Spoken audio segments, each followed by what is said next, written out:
अमेरिकी सदर Donald Trump ने पाकिस्तान पर भारतीय हमलों को शर्मनाक करार दे दिया। कशीदगी के जल्द खात्मे की उम्मीद भी जाहिर कर दी। अमेरिकी वजीर खारजा मार्को रूबियो ने मुज़ाकरात के दरवाजे खुले रखने की जरूरत पर जोर दिया।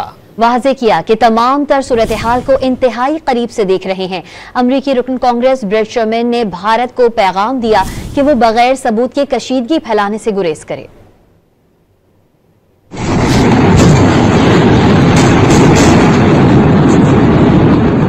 आलमी रहनुमाओं ने पाकिस्तान के खिलाफ भारत के बुज़दिलाना हमले पर अफसोस का इजहार किया है। अमरीकी सदर ने ओवल हाउस में मीडिया से गुफ्तगू करते हुए वाज़े किया कि पाक भारत के दरमियान तनाज़ा दहाइयों पुराना है। उन्होंने कशीदगी के जल्द खात्मे की उम्मीद जाहिर कर दी। No, it's a shame. We just heard about it just as we were walking in the doors of the Oval. Just heard about it. I guess people knew something was going to happen based on a little bit of the past. They've been fighting for a long time.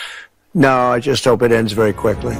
अमरीकी वजीर खारजा का पाकिस्तान और भारत के कौमी सलामती के मुशीरों से राब्ता हुआ। बातचीत के दौरान मुज़ाकरात के दरवाजे खुले रखने पर जोर दिया गया। वजीर खारजा मार्को रूबियो ने वाज़े किया कि पाकिस्तान और भारत के दरमियान कशीदगी को इंतहाई करीब से देख रहे हैं। अमरीकी महकमा खारजा के तर्जुमान ने पाकिस्तान और भारत के दरमियान सूरत हाल इंतहाई पेचीदा करार दे दी। एक बार फिर जोर दिया कि दोनों मुल्क जिम्मेदाराना हल के लिए काम करें, जिससे जनूबी एशिया में तवील मुद्दती और इलाकाई इस्तेहकाम बरकरार रहे।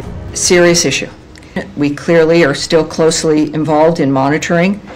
We continue to urge Pakistan and India to work towards a responsible resolution that maintains long-term peace and regional stability in South Asia.